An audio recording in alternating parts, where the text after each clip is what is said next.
Hello and welcome to No Prize Podcast. I am the Professor Bud Young, and this is Lucas. What's going on, Lucas? Loving life, live and love life as much as you can, I mean, and get the little things out, and that's what we're going to talk about today, right?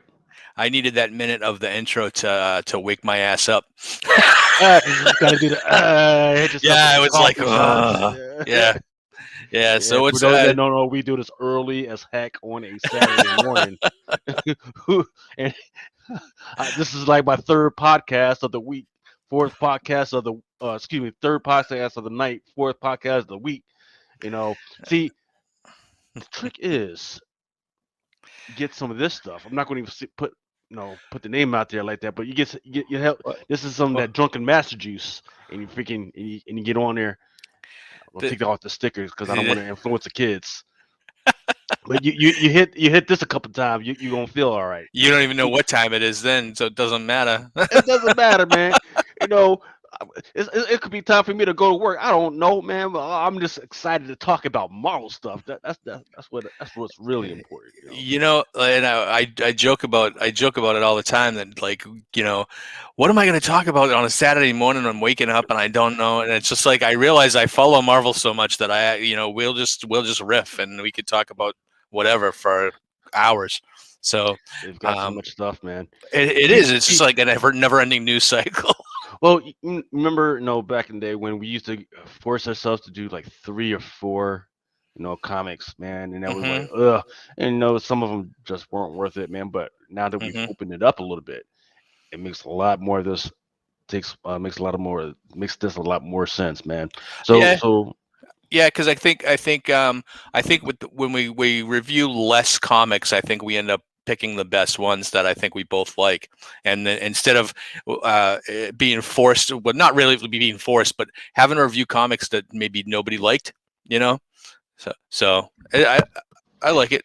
So let's yeah, we talk about Disney Plus, and Marvel helps us out with just dumping all kinds of stuff all the time. So let's just talk about that. how Uh, about this, man? So let me hit the juice real quick. yeah. Black Widow. Wait, me too. Black Widow, man. I've been talking about Black Widow for a while now. Yeah. Everybody knows that Scarlett Johansson and her team have not been happy with the way it all went down. Here's they've always complained that because of the way Disney did it, that is, they did same day release at the theater as they did with on Disney Plus. They're saying, well, because of that, you cannibalize the receipts, right? Mm. Here's the problem. It's sitting at $125 million in both and just Disney Plus receipts, right? So Yeah. now they Disney has received this is what they submitted to the courthouse, right? They say, hey, Mm. it's not true. She made 120. Well, we made 125 million, and of course, old girl, she's going to get her cut. Here's the other thing that they're saying. They're saying, well, if her team and at a CAA had read their contract, they would know that if there was anything that she had an argument about, they were supposed to go to arbitration, and that's what they're Yeah. trying to do right now. Yep, trying to keep it out of the courts and keep it all the press away and everything, and just kind of keep everything all wrapped up nice in a bow on the inside, so that they don't have to release anything. Yeah, So, yep, and then that ruins Scarlett Johansson's recourse if anything else is wrong in the contract. yeah. I mean, look, I don't think Scarlett Johansson knew about this. Knows a lot about this. I think somebody's Yeah, getting in her ear and just saying a whole bunch of BS. yeah, And she's now, got lawyers. You don't think she's got lawyers? Yeah, she's oh got. no, no, no, yeah, she's got lawyers, but competent lawyers maybe a different thing. Because why would you? They need to show up at her house tomorrow morning and say, hey, these are the contracts that you signed. You need to read through it, and this is what this means. Because I don't think because even just the fact that they didn't know that they were supposed to go to arbitration on this is a Yeah. whole different freaking matter. Well, and you throw this out there, trial by press, right? And that's I mean, we were just talking about before about how slanted the news cycles can be, where you're getting one story from somewhere else and a totally, completely different story somewhere else. And I really just think you need to kind of middle of the road, kind of critical think this stuff and figure out. There's probably some truth on both sides, and in the middle is somewhere that golden nugget of truth. Right. And that to me is everything. But the both sides coming from where they're coming from. Mm. You could see both arguments, right? And it's just like, well, this is not going to end well. But the thing is now, Scarlett Johansson puts herself into this position, really, that she's kind of now fighting for future contracts, right? Right. And future revenue, not just for her, but for the other people that may have be under the similar contracts. Right. Yeah. So That is the only thing. There's two things that I can see of a reason why her team's absolutely doing this. Well, three things. Number one is they're incompetent. Number two is that, yes, like you're saying, this could determine her future earnings on other projects, right? So they yeah, said, well, I made this on this project. If you want me to have this type of commitment, you gotta pay me this type of money. So there yep, you go. Number three is, and I've talked about this before, is that CAA. This picture was going to be one of the last pictures that they could use where they were able to be the talent agency and the production company, and get dividends and perpetuity on this type of picture.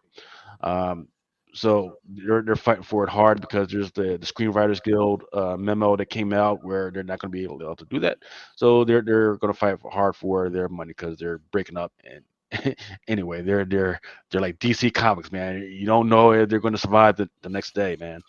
But think about this: it's $370 million box office, and yep. then there was an extra 125 million through Disney Plus, and they're going to try and argue is that their box office receipts would have made more if they just did that. So you know what? And so talking about this really kind of makes me wonder about. So next week is the release of Shang-Chi, Hmm. Legend of the Ten Rings, and this is going to be a very similar story to Black Widow, right? So a movie that should have probably been released maybe either the beginning of this year or the end of last year. It gets pushed back. No one really cares because we've never seen a Shang-Chi movie. We weren't like, We haven't even seen the like we character in weren't the MCU we yet. weren't drooling, right? We weren't Yeah. drooling over it. And but I imagine they're all working under the same um, the same contracts. But now I want to see the what the press is going to say when this movie does the 300 million box office or 400 million, and not comparative to the rest of the MCU pre-pandemic. Whether or not they say, well, the fan base wasn't ready for an Asian centric movie, right? Right. Because Well, that there's right. that's gonna be out there, and Right. that's gonna Well, be the spin. so they're not going to necessarily say that. What they will say, and there's two strategies when it comes to this. What they're going to say is, because once again, this is not coming out on Disney Plus, right? So this is going straight to box office, and that's it. It's going to have to wait 45 days before it can go anywhere Right. else. Right? Which isn't that long. That's actually the shortest. It's quick. It's Yeah, quick, yeah. right? That So, six so weeks. right. So that's why the main actor, I forget what his name was, has come out. Simulu. Yeah, came out and pissed with Kevin Feige because he said, well, excuse me, not necessarily Kevin Feige, but I forget the name of the CEO of Disney. He says, well, Shang-Chi is going to be an experiment, right? Yeah, Because yeah. I read about that. because Yeah. he was pissed off at it. Well, he wasn't saying it's an experiment because of the Asian. Just say it's an experiment because of the whole financial issue, right? Yeah. This is going to be the first time that we've got Disney Plus firing on all stuff. We've proven that Disney Plus, is a proven platform for same day release. Now we got to go to Shang-Chi and see what happens with that. A lot of people, and here's the thing: the box office receipts. Remember, because we can see the box office receipts, 90 days out. Yeah. You can buy tickets 90 days out, and their box office receipts are terrible right now for Shang-Chi. Yeah. Well, you know Yeah, what? yeah, I'd be interested to see what the Eternals looks like too. And that's the I think maybe one of the a fatal flaw for this year was to not have something like a Spider-Man No Way Home ready to go right after right. pandemic. Well, yeah, I mean, That's gonna be the real return to theaters right. for So, everybody. yeah, I mean, that's the Spider-Man movie is really the Spider-Man movie and the Venom movie. Those really are the only ones that we really want to see, right? That's one that everybody's really been foaming at the mouth to see. Yeah. They should have put those out, and then kind of hint that something from No Way Home is going to make it to the Black Widow movie, the Shang-Chi movie, Yeah. the Eternals movie. Just kind of hint at that. Or no, the Wanda look, you had a successful WandaVision, Yeah. viral WandaVision stuff, and you kind Yep. of tapered off with Falcon and Winter Soldier. It was good, but not necessarily viral. Now you had the Loki. People love Loki, viral, right? Yeah. But you didn't leverage that. You didn't So leverage Loki or WandaVision into opening up WandaVision or Shang-Chi and none of that stuff. So, it's here's kind a of. here's a question for you, and I was just thinking Mhm. about this. So now Shang-Chi or Shang-Chi or whatever we're supposed to pronounce it, we pronounced it for 50 years as Shang-Chi, and now they're saying that there was a mispronunciation. So, but Well, I will clear that up, man. So there's 2 to 3 different ones, right? The yeah. city where he is specifically from is a different dialect than the rest of the country, and that is a soft sh versus the ch that everybody's freaking trying to say. So Mhm. it all depends on the time. It all depends on the city. So it can be Changchi or it can be Shangchi or Hung Shi. Hmm. Okay. So it Well, could be either way. I know that I think they're pronouncing it Shang-Chi, right? In the movie, or are they doing Shang? Do you know? Uh, well, I think they're going to go with Chung, or they might go with something else. So we'll see. Yeah. I guess we'll I see next mean, week. yeah. So my question really was: so now Disney Plus is in full effect now, and prior to this, it was not. When we have a movie that maybe doesn't have legs for a franchise, kind of like Shang-Chi, this will be the first time that we see this, right? Because most of the all the other Marvel movies that we got, we knew we were getting second sequels, Hmm. Um, so maybe maybe we don't get a sequel to Shang-Chi. Maybe we don't get a sequel to Eternals coming out. Does that bounce back to Disney Plus and we see next year a Shang-Chi show or something to wrap up maybe some storylines or maybe to kind of keep Disney Plus flush with the new product? Yeah, Does that open good that up? question. Because you launch something in the theater, it doesn't do as well as you thought, and then but it's still a property that you just created. You can still get some miles out of that, perhaps on a Disney Plus, and then you can tune that however you want. You know, Okay. so that to me is where I kind of think we might even see more uh, maybe questionable properties that maybe we wouldn't normally see because they would see what kind of audience they can get to put on Disney Plus and get more eyes on there. Look, they've got one shot at this, right? Yeah, And from what I've been seeing, this may not happen. New Agents of Atlas. That's what's supposed to play off of this, right? In fact, you got 2 different New Agents of Atlas teams out there that you could play this, and then later, pushing in the Disney Plus and develop it through there. But that's not from the characters that I've seen so far. That's not the play that they're doing. The other play is the Namor character, right? There are several yeah. underwater scenes out there that we've seen in the trailers that could push that out as well. The Here's the thing that they did do right, I believe, and I'm hoping that I'm right, or maybe I'm mistaken. Jimmy Woo, right? He's a character that's come up in Ant-Man. He came up in Yeah. WandaVision and everything. He's a lovable character. He's a lovable actor. Randall Park.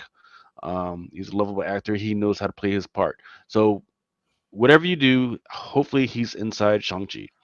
And then later on, whatever you want to do in Disney Plus, put him in that. Freaking let him be the actor that melds all this stuff together. Let him be the actor that puts together New Agents of Atlas, goes to investigate Namor, go eventually shows up a Black Panther. Let him do that. He is a proven star right now that can Hmm. make stuff work. So let him do his thing. Um, and just let the only thing that's hurting this whole proposition right now is the timing, right? So what a lot of people don't realize is that when it comes to American pictures, right? American pictures are not allowed to be played during the summer in China, right? So Hmm. that was another reason why the box office receipts are kind of low right now. However, September's rolling around, um, and that's when it should open up. Hmm. That's the key word, should, right? It still hasn't gotten the authority to open up, right?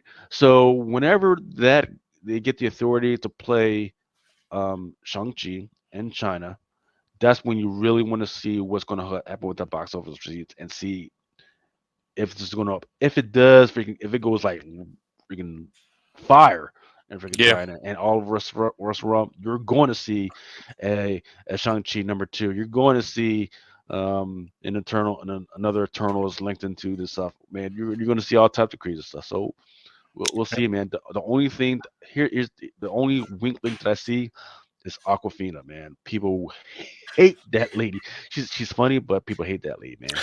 So Yeah, I that was another thing that was I was cranky old man and yesterday, and yeah, that thing came across my Google feed about people thinking that she's misappropriating the a black scent, what they were talking but about, and I'm just that's like, because, yeah, you gotta be if you kidding me. look, if you're not from Brooklyn, if you're not from New York, then just shut the heck up.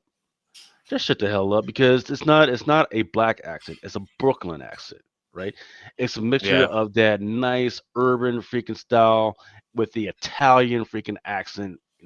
That's all that is, man. It's not a black accent at all, man. It's just our own freaking spin on it. And if those people lived in Harlem or Queens, which is where she's from, right. or they would know that's the type of accent. Like, yeah, not everybody, but that's what she talks. She talks like she's from Queens, and I love it. It just made me say, well, why don't I just write an article about all the 350 million movies that have been made in the last 50 years of people misappropriating my Boston accent? Yeah, Well, yeah, just because nobody can do that one, right? yeah. People Unless you're from here, you can't do it. look. Look, I'm from Philly, man, and Philly people say, well, you got a Philly accent. Well, there's like 4 to 5 different accents, man, Right. depending on what part of Philly that you're from, man. Yeah. People just need to let it freaking slide, man. Just take your microaggressions somewhere else, man. This is Yep. comics. Come on. It was the biggest non-story that I think I've read in a long time. I was just like, "Oh, you've got to be kidding me!" Slow news day. They're all slow news days now. Hey, but good So, on her for not taking the bait. You can yeah. All right. What do we got? What we got next?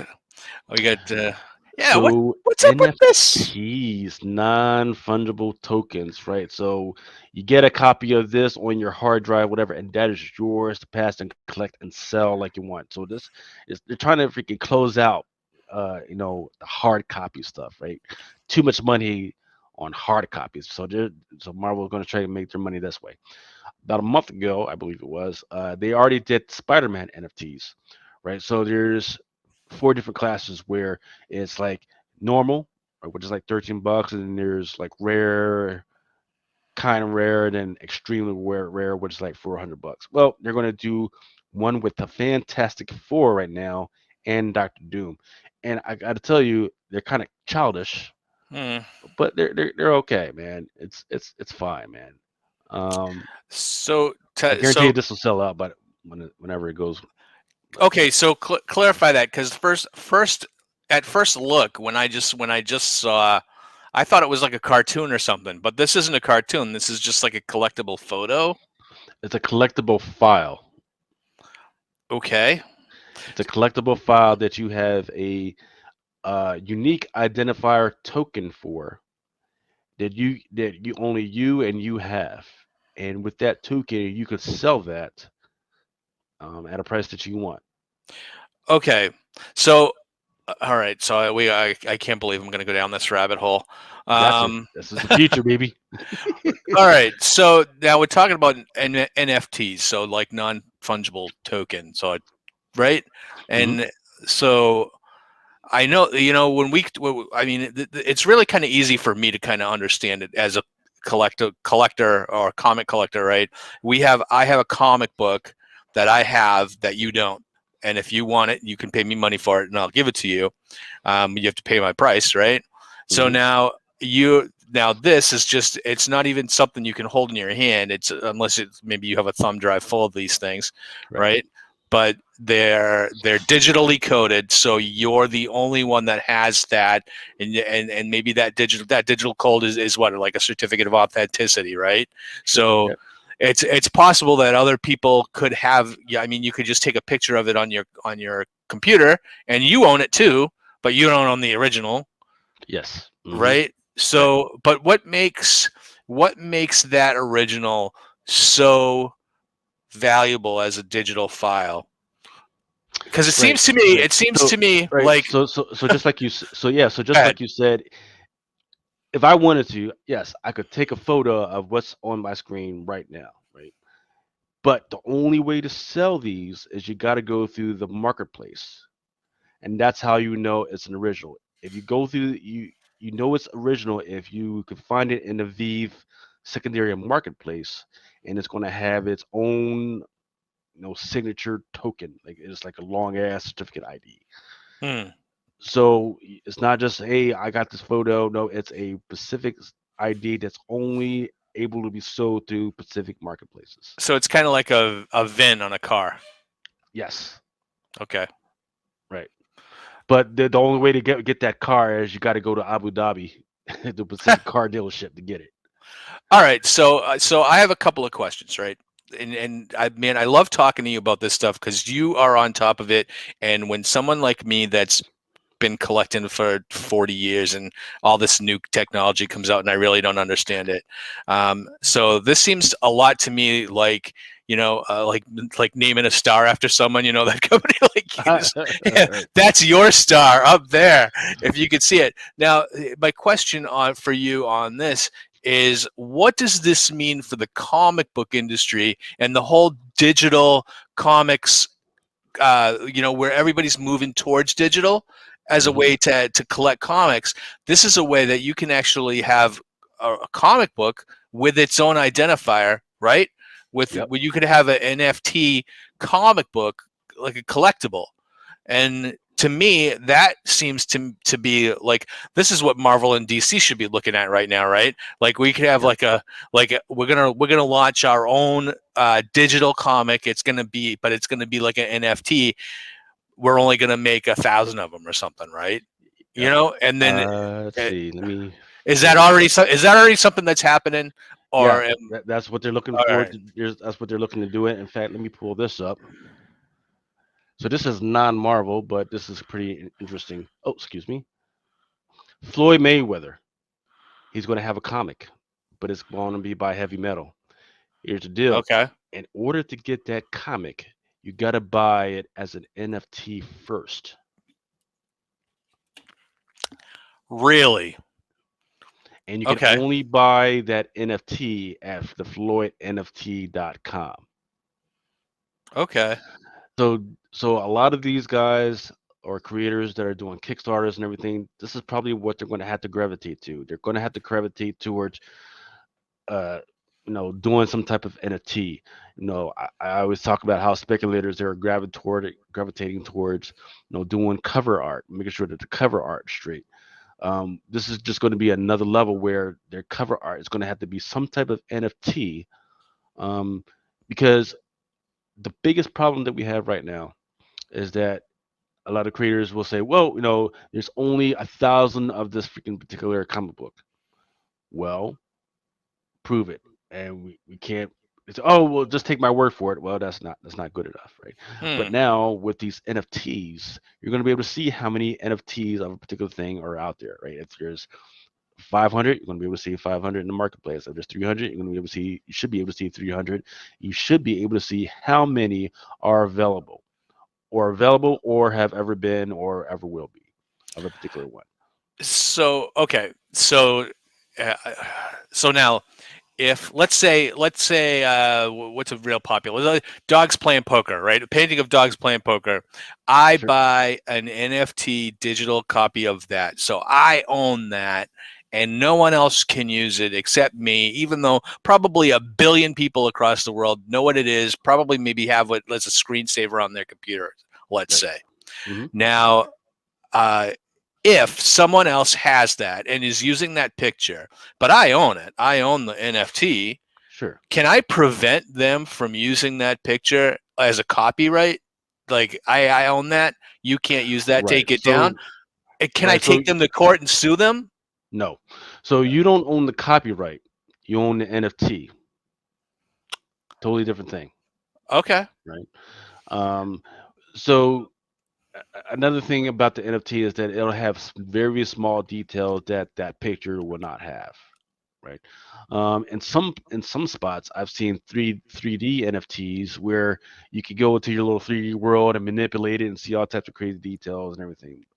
But yeah, you do not you as an NFT holder do not hold the copyright. That goes back to the original artist creator who has to do that. And it's in their best interest to do that. What if Interesting it's that, a what if it's a video? Like if you have a video of something, you can find it on YouTube or right? something like That that. yeah, You that's can force them to take that down, right?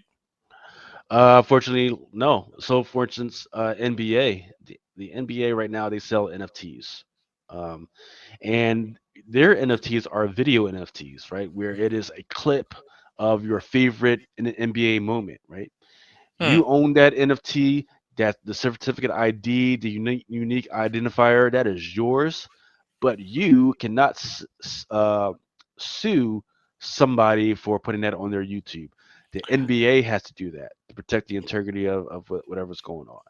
So to me, it just seems like a money grab. Then, if you're trying to make money off of something, it, it's and out of nothing really, because you're kind of cutting it out of whole cloth. It's like Yeah. if I can sell it to you and then sell it to him and sell it to her, and just have all I have to do is put a different stamp on it, right? And Oof. and then now So you own you're it too. you're getting into heady. I'm So so yeah, this is it's you're absolutely right. So here's the other thing, I just want to know how it connects to comic books and how and I see the opportunity here, right? Because that's the one thing that we all talk about is how do people make money in comics if especially going to digital, right? If we go to digital, how are people going to make money on it? How are this is people it. going to collect it? How are people going to how is it going to stay relevant, right? And Mhm. then yeah, so this when we're talking about NFTs or being able to collect like I mean we all collect, so being able to collect stuff like that, I can see the appeal and I can see it like I want to own something that not everybody else can own, Right. and that to me the idea is there.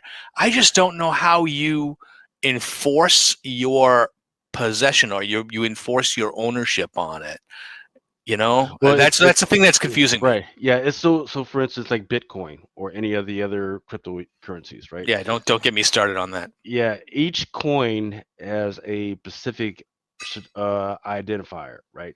That Hmm. is yours, right? Here's the deal with that. A lot of people, instead of taking it and putting it on their share drive or the thumb drive, people are just leaving it out and like Coinbase, whatever. So that's why the disaster happened where hackers were able to get in and take people's stuff, right? And that's the problem with the NFTs, right? If people do not take it off of the thing, take their identifiers off of the secondary market, which is Vive, it's going to be open to hackers to you can take. look. There's going to be all types of stuff that's going to have to be figured out because once again, this is new technology. Here, here's some other stuff that's definitely industry um, hurting right now. There is a YouTube video out there right now, Yeah. and this guy lays out why he thinks that we should be careful about the gaming industry, right? So I've been talking about the Super Mario 64 thing where a Super Mario near mint sold for $1.6 million. Well, What? yeah. I So sorry, I'm a collector. yeah, yeah, So yeah, yeah, whatever. yeah, It's, yeah, it's cool. yeah. It's cool. $1.6 million. So this guy did the math and he did the paperwork and he said, well, there's something fishy going on because he says like years before then, the owner of this, who happens to be a Heritage Auction, um, he bid on this with a couple of other guys. The other guys is the guy from like Water Games, and I forget the name of the other guy. Oh, like Joe Watts, right? So these guys have dubious connections to Water Games. Water Games is like CBCS or like CGC, which is a company that slabs your books to make and grades the books, right? So you got to understand it. If this is Heritage, this guy, which is Heritage Auction, owns this, and then he's selling his own video game, and this breaks records. This sounds it just sounds bad. It just sounds weird. And he's like, okay, he's like, well, it could be this, it could be that. But then he starts to lay out SEC documents. He starts to talk about bubbles, right? And one of the biggest bubbles during the 80s was the coin bubble. And who was one of the guys that got fined for that? It was the guy that owns Heritage Auctions, this guy to the right. Hmm. So I highly suggest everybody read this because this is not just a video game thing. This is a comics thing because a lot of the comics that set records are sold on Heritage Auction, and then they eventually influence the prices for stuff that's on eBay. Hmm. Um, let's see what else we got. Interesting way to follow that Or do story, or though, huh? yep. Midnight Suns. I know you saw the trailer for that, right? Yeah, I did. And it was, this is one of those things that I don't really follow too closely, but my son does. So when he gets these news bits, he'll send it to me. And I saw the picture and I was like, what is that? Because Captain America looks dumb. And there's a couple of people in there that I don't know who they are. And so, having to do a little bit of research for that to find out what exactly is coming out. Now, this is a strategy type game, right? And a turn-based strategy, kind of like a Baldur's Gate type game. Right, yeah, it says a new tactical RPG set in the darkest side of the Marvel universe, putting you face to face against demonic forces of the underworld as you team up with and live among the Midnight Suns, Earth's last line of defense. I have no idea Yeah. what that means, but I'm going to get it. It's going to open up in like 4 days from now. I don't know why they didn't just release it this weekend, but okay. Oh, so I'm this all game over is it. actually coming out like Tuesday? 4 days from now, which would be Yeah, see, channel one, Tuesdays. zero. Yeah, either Tuesday or Yeah. Wednesday. Yeah, Yeah, Tuesday's the video game release date. So, yeah, wow, okay. Yeah, I didn't even know this was coming out. So this is coming out for consoles and, you know, yeah. Consoles, interesting. PCU is going to be even. It looks like the Nintendo Switch as well. So yeah, it's definitely going to be interesting. First appearance of the Midnight Suns was Rise of the Midnight Suns, Ghost Rider, number 28. And then another character that's going to be playable inside there is going to be Oh, Nico Nico. Maronu. Yeah. Nico's going to be in there. By the way, that is the lady in the middle. That apparently that may not be her. That might be like No. Lola's daughter, who is a new character apparently. But Nico, her first appearance was in Runaways. The one that you want if you're digging through boxes, the one that you definitely want is the cover B, which is the one that I have up here. Okay. So no, it doesn't look like the game is coming out in 4 days. It looks like the gameplay reveal is going to be in 4 days. Ah, okay, Just from what you see up in the right-hand corner. okay. I don't have Okay. any information other than that. Bad teas. They suck. Um, Speaking of New York, if you happen to live in New York and you got a kid, go get them vaxxed because apparently there is an exclusive uh, there's an exclusive comic out there that Really? if your kid is 12 and up or 12 and under or whatever, they can get a comic book for getting vaxxed. I don't know if there's any type of new characters in there or anything like that, but that's what's happening right now. I didn't know that. That's cool. And if anything that helps people get out there and get vaccinated, not to get political on you, and I No, think you no, should. no. Everybody should have a choice, but public health. Yes, Sorry. sir. Do you want to take a break? Yeah, I forgot we had to do that stuff. So let's see that one.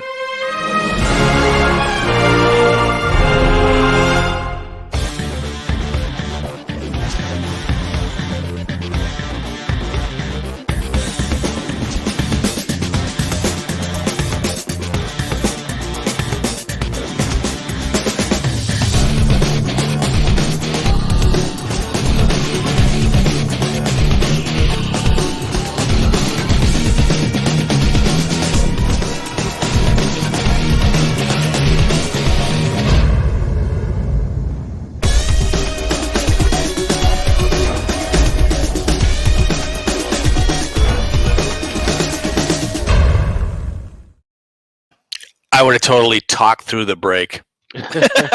We wouldn't have taken one if you didn't say anything. So, all right, sorry guys.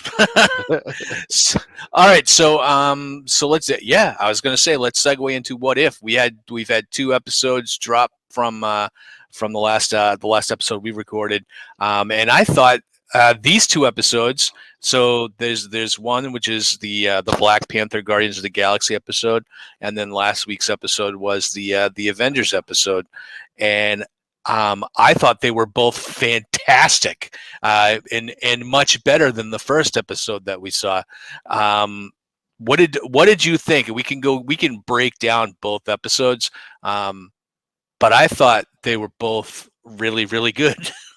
Right. Yeah. So this is the one I honed in on, right? Because this is kind of, Bozeman's last hurrah, like Yep. the last hurrah as voice actor Yep. for Black Panther.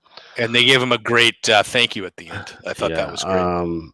Look, interesting story, right? Like, hey, what if he was the Star Lord and all that other stuff? So interesting concept.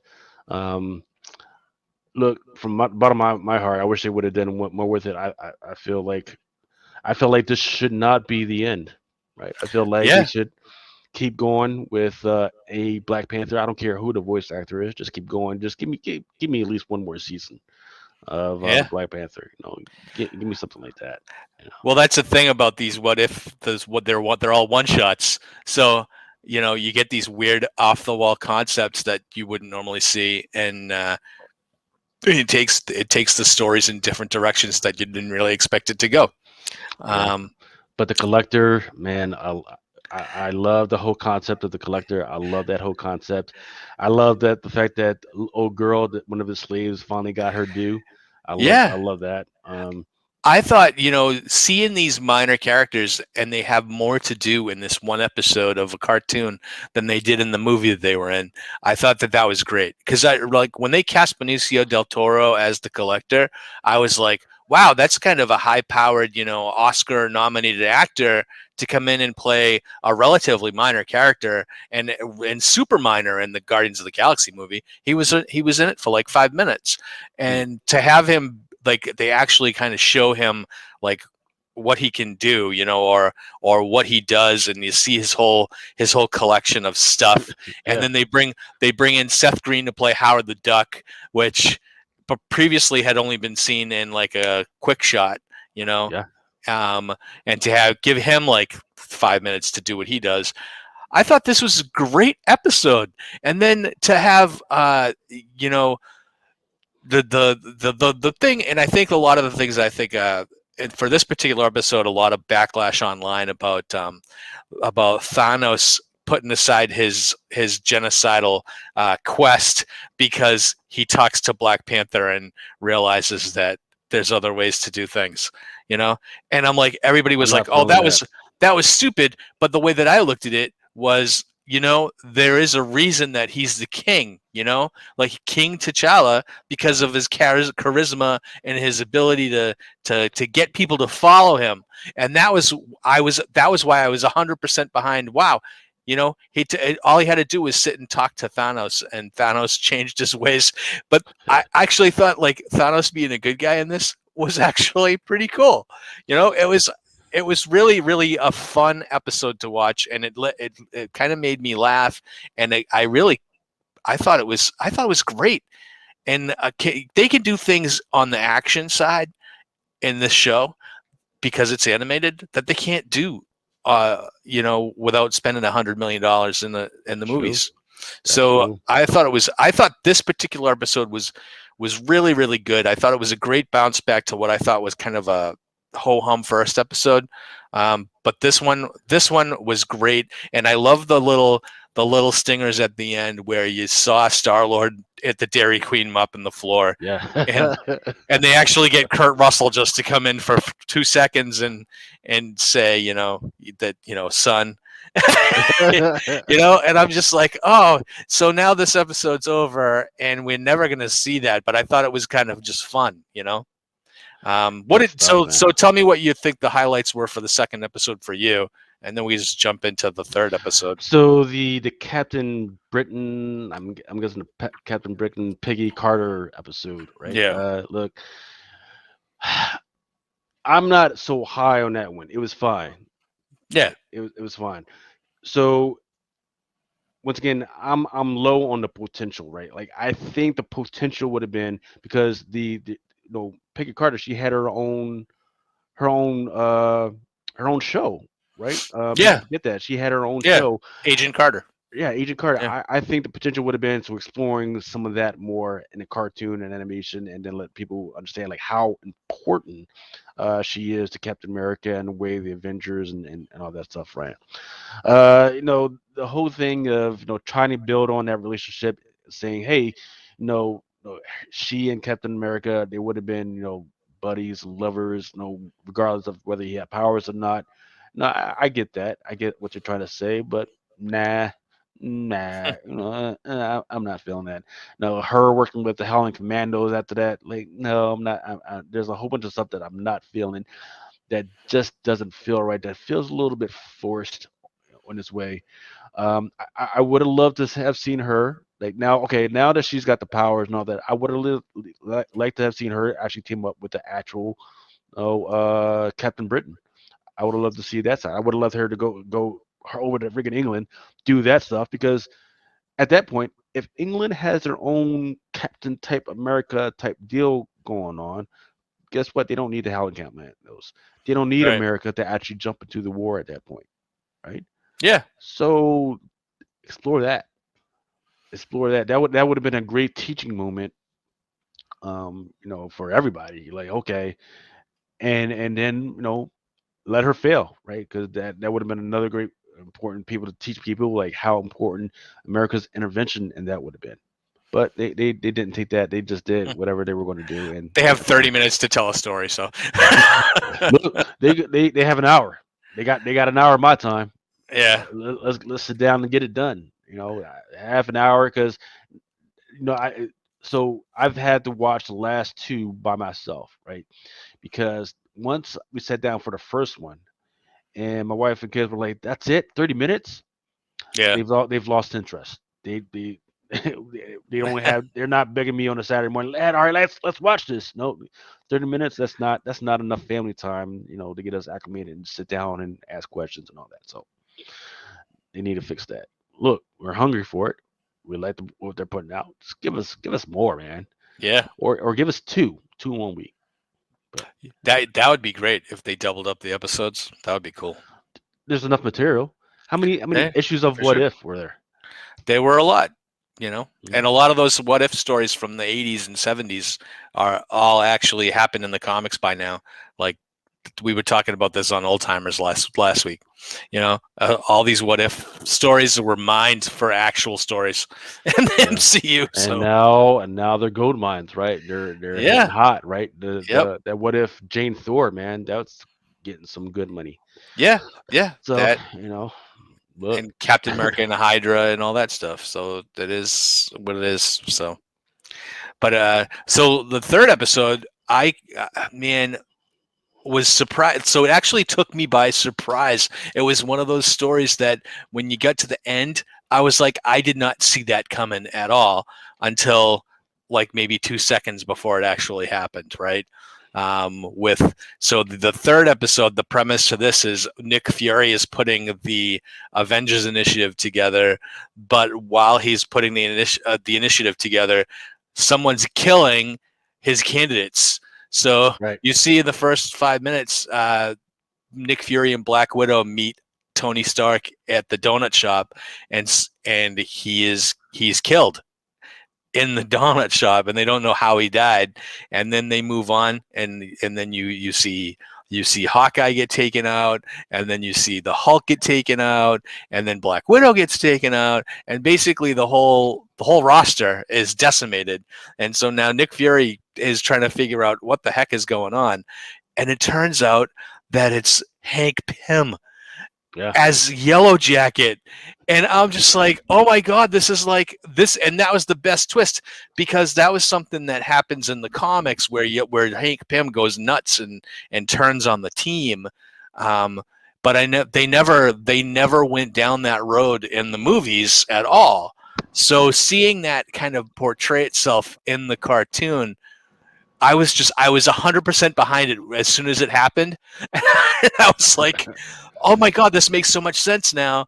And I thought that was the best episode, and because it kept me guessing right up until the end, and just to see the one thing that's shocking for me, and this goes across all three episodes, is just the massive amount of actors they got to come back to play their roles again, which makes it, there's so many of them that actually come back to do it, that it really makes it striking when you get one that like Robert Downey Jr. didn't do Iron Man, or ScarJo didn't do Black Widow. But I mean, they got Michael Douglas to come back. They got Sam Jackson. They got Clark Gregg doing Coulson all over this episode. Yeah, I remember that. Yeah. It's Jeremy Renner comes back to do Hawkeye. You get Tom Hiddleston doing Loki in this episode. It's like almost everybody comes back, and so it's when you get one.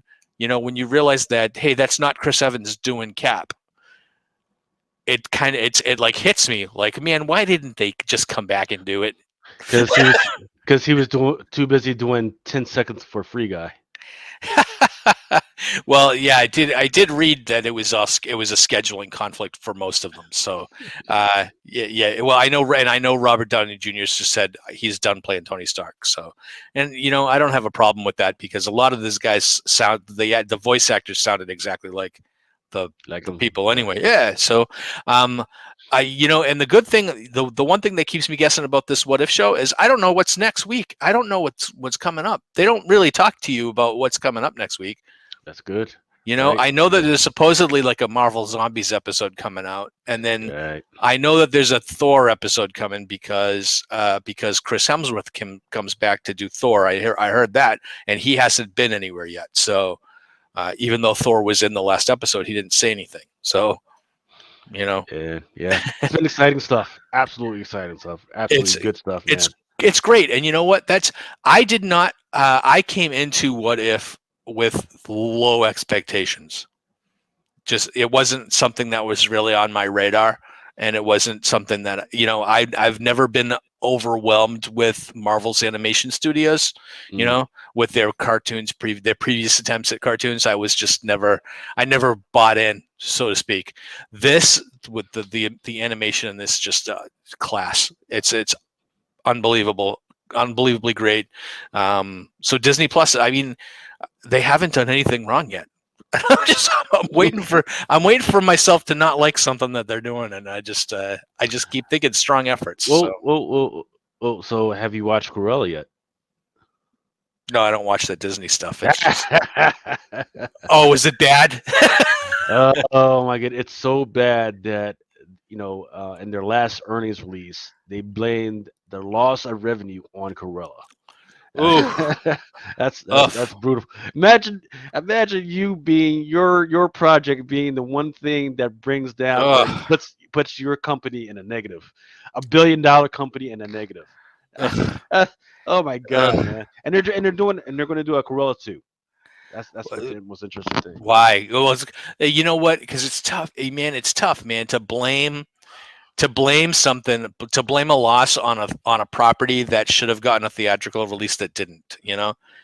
It's just I don't like think it those. did. Nobody asked for a Corolla, right? They already did the They 100. were They're doing, doing. yeah. There's so many other, but who really asked for a prequel to a Corolla? Come on now. No, of course Who the nobody fuck? did. Man, but But Disney, those are just going wild, man. they have to put this stuff out there, because they want to keep their properties relevant. We need to keep 101 Dalmatians relevant. So they're doing this whole series of, they had the Disney princesses, now they have the Disney like evil queens type thing. you know. So Yeah, I'm here for it. The Maleficent, that's been pretty good, yeah. So I'm there for it. All right. So Let's go. Let's get into some actual books. Darkhawk yeah. #1. So this is the striking thing, because we just got a Darkhawk one shot a couple of months ago, and I think we reviewed it on the podcast, right? Yes, sir. And Yep. and I don't to be remember. I don't honest, remember. I don't. I I don't don't. I don't remember. I Like, don't recall it either. But the reason I wanted to do the Darkhawk review a few months ago was because our friend Danny Fingeroth was the writer, and he wrote 50 issues of Darkhawk back in the 90s. I would say, even though Tom DeFalco created Darkhawk, Danny Fingeroth was really kind of the co-creator, because he just steered the series the entire time. So when I talked to Danny back when the one shot happened, and he was like, "Man, I really hope that they relaunch the series, because I'd be really interested in doing it again." And then that's the last time you hear from Danny, because they weren't interested in having him do the series. So you have this Kyle Higgins is writing this with Juan and Ramirez on art, and Eric Arsenija on colors, with letters by Travis Lapham. And this is a whole new take on Darkhawk. This is a brand new character. kind of And young. Yeah. yeah. And the one thing that struck me right from the jump on this was his similarity, or the similarity in origin story to Mosaic. If you remember Mosaic from several years ago, Mosaic, his whole background was that he was an NBA player, or he was a top basketball prospect, or however you want to call it. And here they kind of turn that on its ear, where they introduce him, and he is like a top high school basketball prospect. And then throughout he has these seizures, I want to say, where he sees stuff and he loses consciousness, and you don't really kind of know what's happening. And then when he's working out, he loses consciousness, hits his head, and he finds out he has MS. Yeah. And that's Crushing, man. Crushing. right. So now here's the thing, right? Because we all love Marvel comics and Marvel characters, because they all have that identifiable connection to the audience, right? They're kind of like that everyman type character that, they're not perfect. They're not, they may be superheroes, but they're not super in their regular lives, kind of. Sure. And for me, when I was reading this, at first, I was like, oh, he's disabled, and so that's going to be his challenge, and now we don't, like, I don't know how the hell he became Darkhawk, because they don't explain it. he just kind of yeah, he armors up, and he does, like, even he doesn't know. So for me, this was a great first issue, really, and like, what's going to happen later. So the biggest thing I could say about a first issue is, does it make you want to come back for issue 2? Right? No, No, you don't want to come back. no. I'm done. I'm done. You're like, what? I'm like, okay. So it's a great issue. It is a great issue unto itself. You introduced me to this guy. You you took me through the trials and tribulations of his life, and I'm in it. I'm deeply involved. And remember, I hate words. I don't like reading words, Yeah. but I'm in there and I'm reading words. Even the dialogue is sloppy, but you know what? I'm still in it. And then I realized at the end, oh crap! Wait, this is a Darkhawk book. I forgot this was a Darkhawk book. I'm like, wait, oh, okay, this is where we're going now. Okay, wait. Then I had to flip it back. Wait, he's Darkhawk because I thought like for a minute I thought Darkhawk just all of a sudden showed up. I was like, oh wait, so Connor is now Darkhawk. Wait, Right. what's going on here? Um, So I yeah, don't know what happened to Chris Powell because the one shot that just was a few months ago, Chris Powell was still Darkhawk, and now he's not. Or maybe he is, and this is a second Darkhawk. I don't know. I That's the don't know. thing. That's the reason that I'm coming back for issue 2, is because I need them to explain some stuff. So I don't know. They got me hooked. I used to love Darkhawk back in the '90s when it came out because it was like my first exposure to like a new character, Yeah, as opposed to some of the some of the old school guys, Cap and Thor and Iron Man. And this was when I was collecting. This was the first like brand new. They had a bunch of series that came out in the early '90s. That explosion where they just introduced like a whole bunch of crap, and yeah. but Darkhawk was the best of the crap. When you talk about like Sleepwalker, no one remembers. Terror Inc., no one remembers. There's a bunch of them. Like Silver Sable. Those were all those books that were super forgettable. But Darkhawk was the one book that actually had kind of some legs and actually made it 50 issues. And Really. in the '70s, 50 issues that was like Spider Woman. Mm, Characters now that are household names almost. Kind of. yeah. But so Darkhawk was really kind of one of those '90s properties that could have been super successful if the bankruptcy didn't happen and they shrunk their entire line, and Darkhawk was a casualty of that, and then he just kind of disappeared, and you kind of saw him sporadically over the last 30 years. But um, Well, yeah, I'll fresh tell you take. this. I'll take this over another Spider-Man book. For sure. Can I complain for a minute about Absolutely. the nonstop Spider-Man book? No, no, no, no. You're not allowed. You're allowed to bitch and gripe, but no more I'm nonstop. going to bitch and gripe about that just a little bit, right? Because I mean I love Chris Bacalo's artwork, but I guess I'm gonna he has to take the blame for this too. The panel design in Nonstop Spider-Man with the sideways panels, it gives me a headache. I can't follow it because it looks like the panels bleed. So I keep thinking that it's a double page spread or something, or Yeah, it should like the panels should bleed to another page where yeah, yeah, they yeah. continue to slant. I know And exactly what you're talking about. Yeah. yeah, but it is page after page of having to kind of hold the book sideways up or crank my head so that I can read the book. And honestly, in the latest issue, I don't think Bacalo's artwork was up to par for how he normally is. I think that it was a bit sloppy. And I don't. Yeah, I know you don't have anything ready because we weren't really going to talk about it. But that's my rant on the Spider-Man stuff. And right, we got what did we get? We got 3 or 4 Spider-Man books this week, and they were all radically different from each other. So, um, you know, I'm so yeah. I'm over Spider-Man right now. They because one here's the issue with Spider-Man right now. They'll take me down a road that's really good, and then I'm like, oh, this is going to be exciting. And then they take me on some other BS. yep, Like they started taking me down the Morton freaking drink, right? And I'm excited for that because I have not been in the community long enough while any Moreland timelines or storylines have been happening to make it new and fresh for me. I've had to go back through the archives and read that yep. stuff. And then they're like, okay, yeah, here's this guy, Moreland, the vampire totem. And then they turned it off all of a sudden. He just kind of Mhm. disappeared, right? And then the other one was the whole thing about the life and the death tablet, right? That the Kingpin had. They, oh man, Yep. there's this important tablet, and the Kingpin's got it. All stuff is going to get all crazy now, and then they turn it off, and Yep. that's it. And Yep. now we And got this whole one more day result.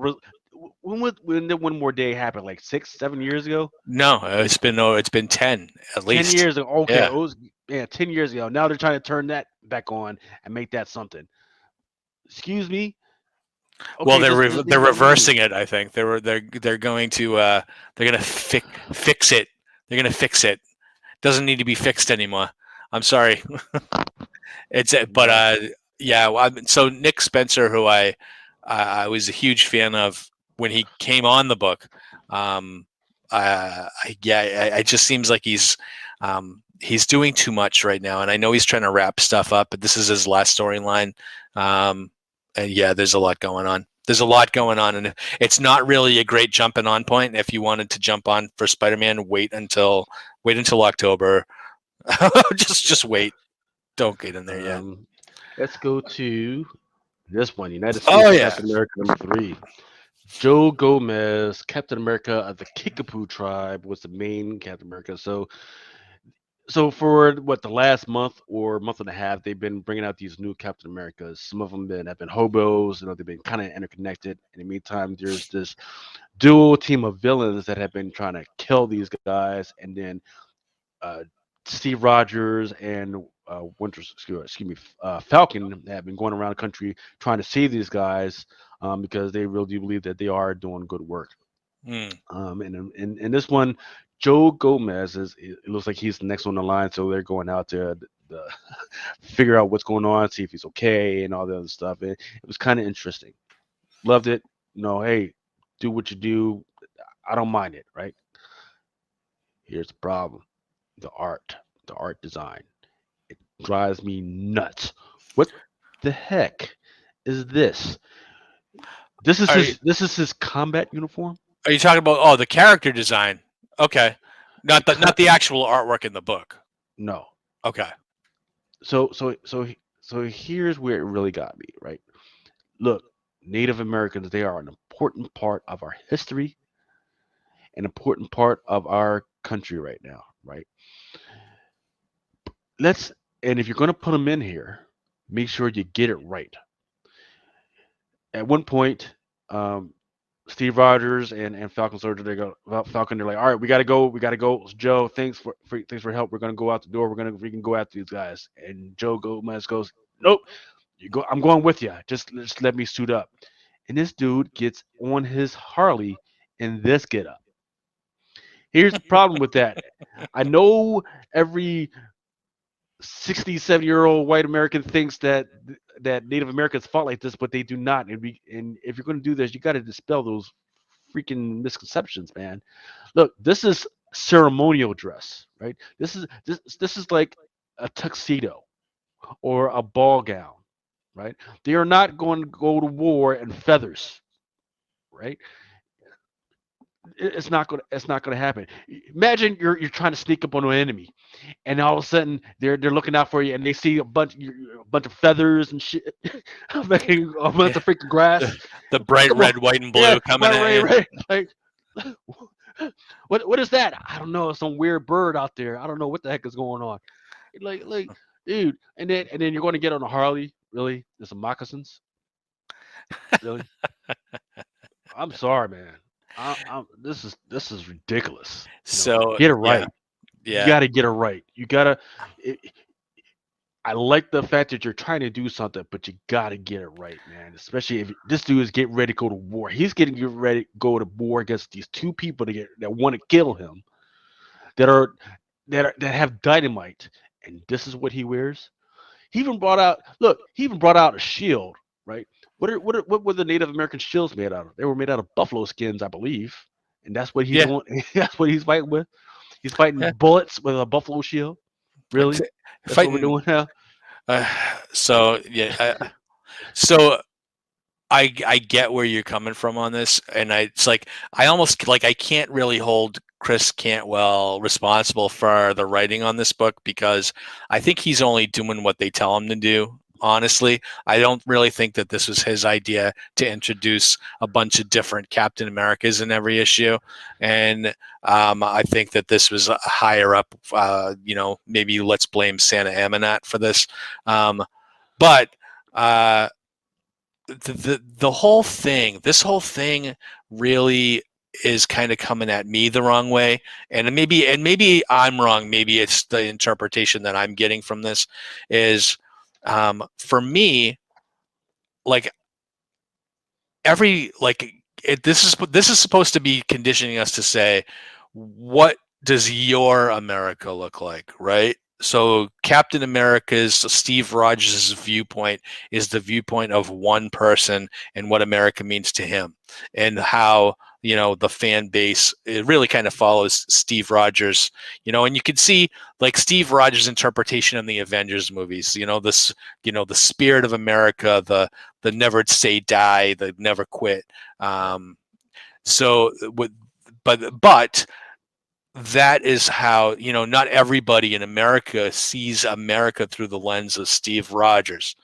And now these characters that they're introducing in issue 1, issue 2, and this issue here is trying to give a voice to the different segments of American society and what America looks like for them. And I'm trying to say this as easy as possible, right? Or as simply as possible, because it's kind of a complicated situation, right? I don't know how much it works because of branding, right?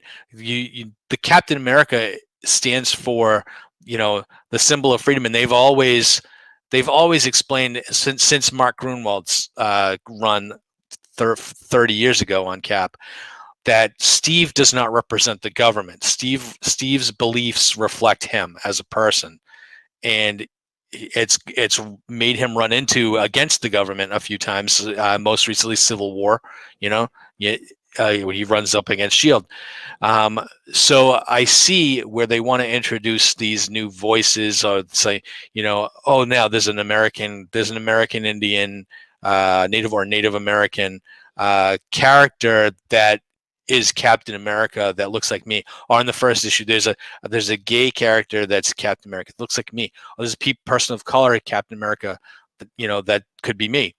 To me, I think that the message gets convoluted a little bit the more we see it, and everybody's going to have different motivations, and then you have to look into the story itself too. Like, so we have Sin and Speed Demon, and Speed Demon's running around in a Captain America uniform with a stolen Captain America shield, doing what exactly? What's he trying to do? And is he trying to ruin the good name of Steve Rogers, Captain America? We've already seen that Steve Rogers, Captain America, in the last storyline was in jail or wanted for murder, and even a couple of years ago was working with Hydra. And to me, I'm like, well, what kind of a good name are you trying to salvage here? And or trying to mar. And we're 3 years out from him being the supreme commander.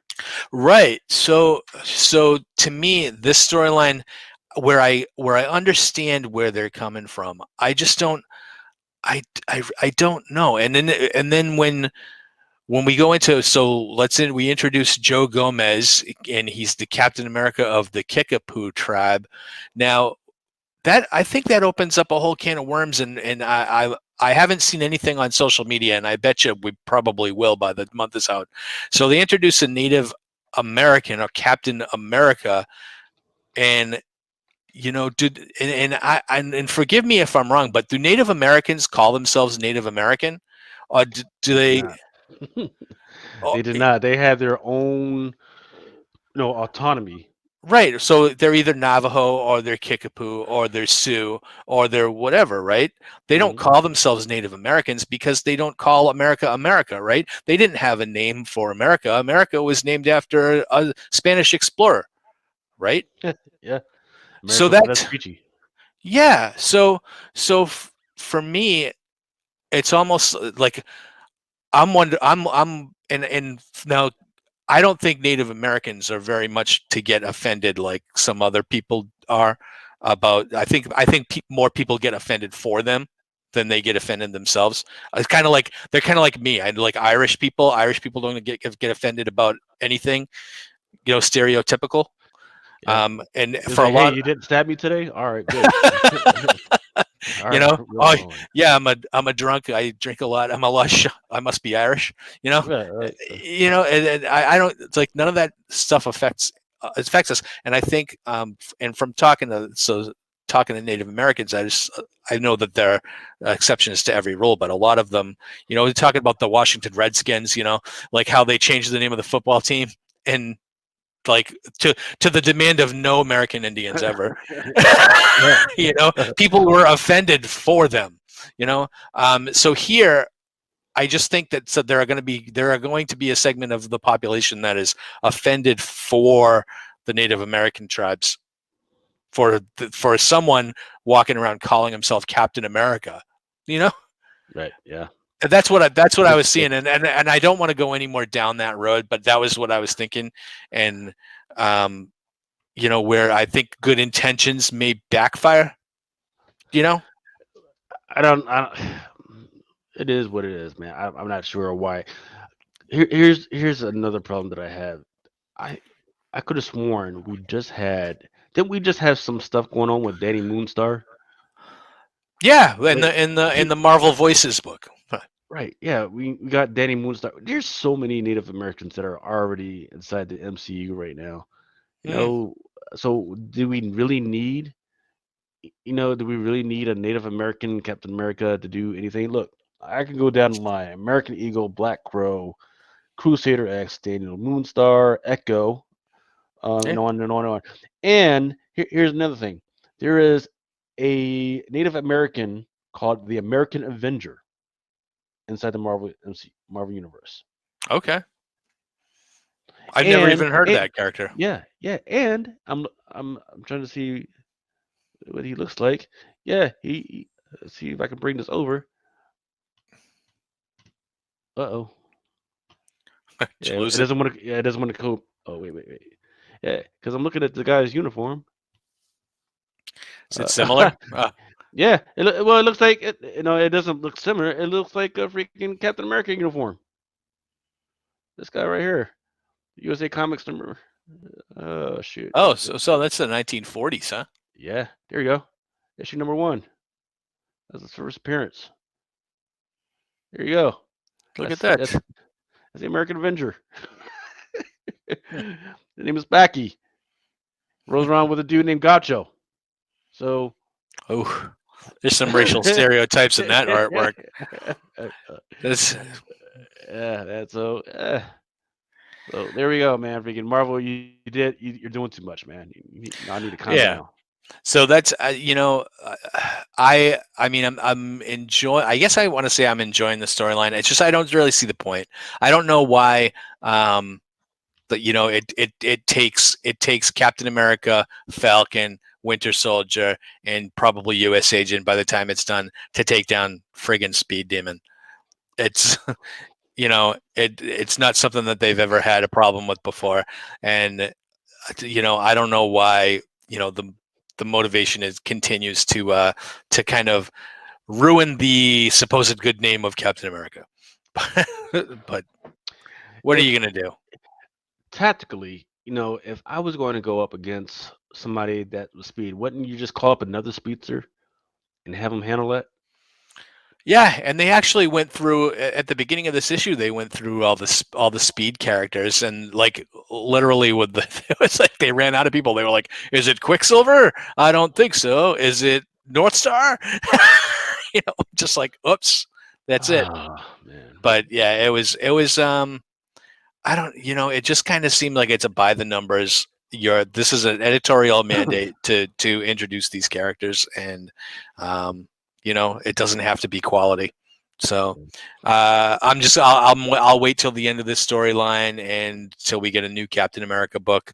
And I really don't believe that any of these characters are going to appear anywhere again. Maybe somewhere like obscure, but But anyhow, now, so we were I mentioned the Marvel Voices book, and I just kind of want to shout out because, like, I told you I was cranky this week, um, and I was reading the Marvel Voices book, which was the Asian creators, and it's the Marvel Voices book focuses on people of color and different voices in the industry. And this particular book was uh, for Asian creators, and there was an interview. The stories were all pretty good, and there was an interview in the middle of the book with Larry Hama, who everybody will remember for writing GI Joe, and other things, but GI Joe is what he's super famous for.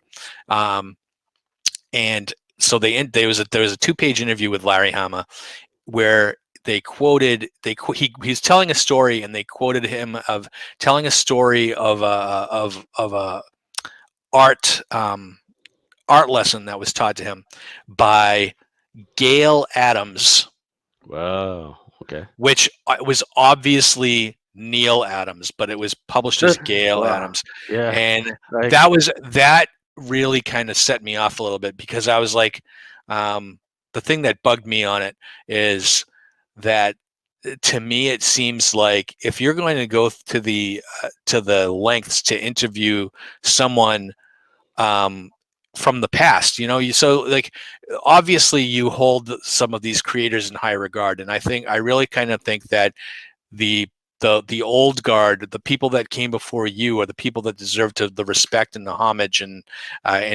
all the accolades they get, because I'm sure that as hell they don't get money. So, but if you're going to attribute a quote or a story to Neil Adams, you have to know who you're talking about. And obviously, the person that did the interview or transcribed the interview just doesn't know who Neil is.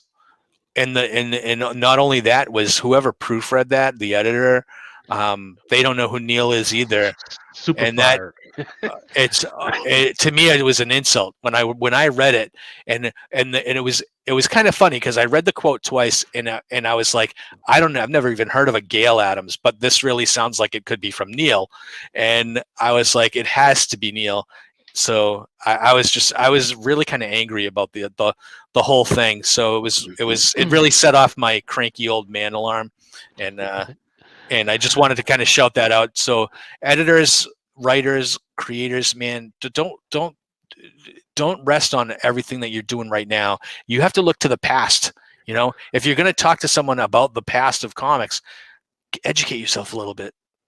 Sorry. I mean, yeah, where do you even get Gale from though? That's like so far. It's not like you said like Nail or Well, like it's not like there's Mullen. 100. It's not like there's 150 women working in comics. So if someone said Gail Adams, you would know who it was, right? Just because there's hardly, especially back in the 70s, there was Mm. maybe you could count on one hand the amount of women working in comics. So, to me, I was just like, there's no excuse for that.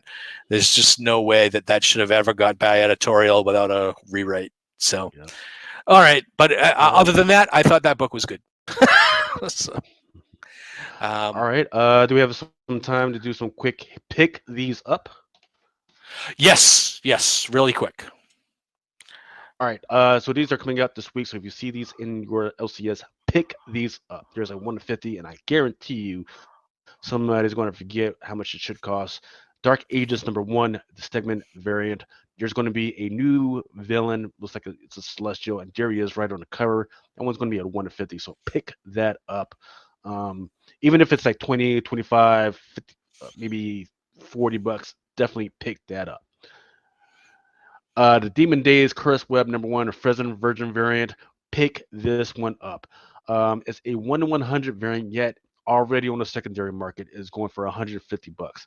People Wow. love Jenny Frozen stuff. I love her stuff. I got it covered up by fire, but hey, the bottom half of this is kind of it's kind of lascivious, man. It's kind of scandalous, man. But hey, Oh, yeah. that's like the proverbial black bar. Yeah. Got it. I did it by mistake, but Since now I did it by mistake, but you know what?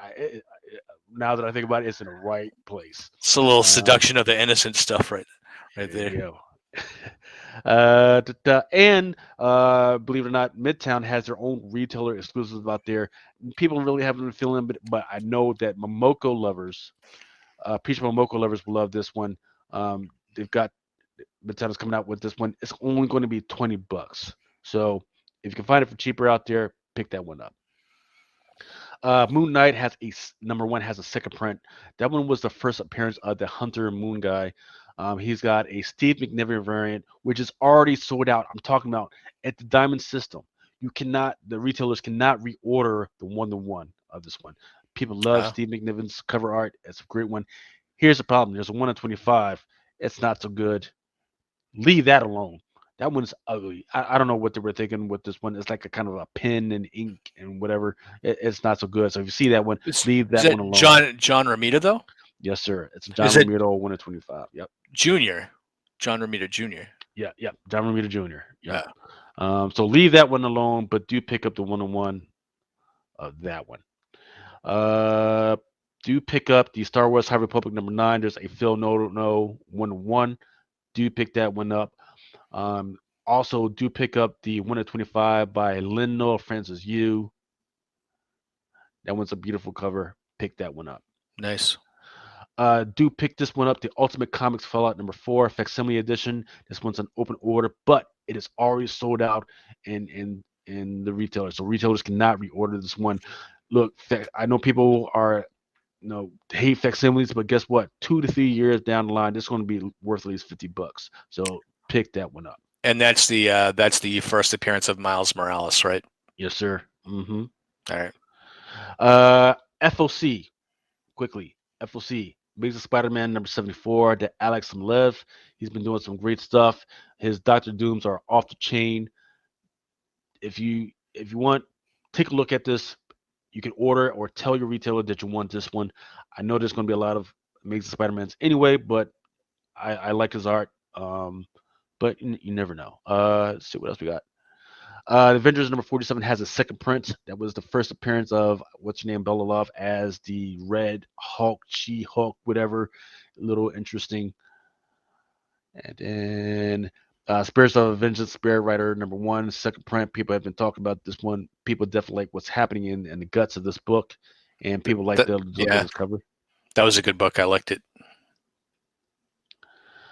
Amazing Spider-Man number 74, Mark Cicchetto variant. People love Mark Cicchetto stuff, and this one, if you ever wanted to get a Mark Cicchetto book, this is the one. A great open order freaking joint, man. I love this freaking cover. It's nice. United States of Captain America. Continuing along with these new ones, there is a design variant for this Ariel Abgayani. Pick that one up because 2 to 3 months ago, when they were talking about this whole Captain America one, this is the character that they were talking about already. This was the first one that was introduced. Fortunately, they introduced us, hey, the gay Captain America. Excuse me, why does that matter? She's fighting for freedom and justice and everything that's good. Why does it matter who she loves and who she's sleeping with? Just show me some good stories. But this is the one that you're definitely going to want to take a look into and pick up. Okay. Reptile number 4. I know people are not liking Reptile. Right? However, I actually think that this story is not bad. yeah, it hasn't been good, but a lot of people don't like the whole dinosaur thing. I like it. I like where they're taking it. They're just like the America Chavez story. They're actually changing what's happening with Reptile. Turns out that his parents may be alive or something like that. Hmm. But there's 2 amulets they're searching for. They've already got one. They're searching for the other to get them together to see what happens. But the main reason why I'm saying to keep an eye out for this book is to keep an eye out on the cover artist. Her name is Maria Wolf. Great artist. She's been doing a little bit of stuff. Her stuff is so intricate. You can look at the dinosaurs on this, just the intricacy. It's like tattoo style. Great stuff. She's a young lady. We got to freaking keep her on the dot on this one. Keep her honest. But her Hmm. stuff is good, better than most of the stuff that's out there right now. Nice. And then Amazing Spider-Man number 74 also has a Peach Momoko variant. Um, I like the fact that she exploded on the scene. and then all of a sudden her stuff just got started getting bad. Well, it looks like her stuff is getting back to really, really good. I like this one, and I like what's happening in the background of this one. And then the death of Doctor Strange, #1, Momoko. Actually, I must have deleted the Momoko one, but that one's really good.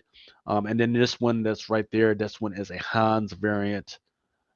And the interesting thing that's happening in it is yes, Doctor Strange does die. That's not a secret, but there's some other interesting things that happen in this as well. So definitely, if you like Peach Momoko, if you like Stephanie Hans, definitely pick those up. And that's going to be it for my rambling of what you guys should think about picking up.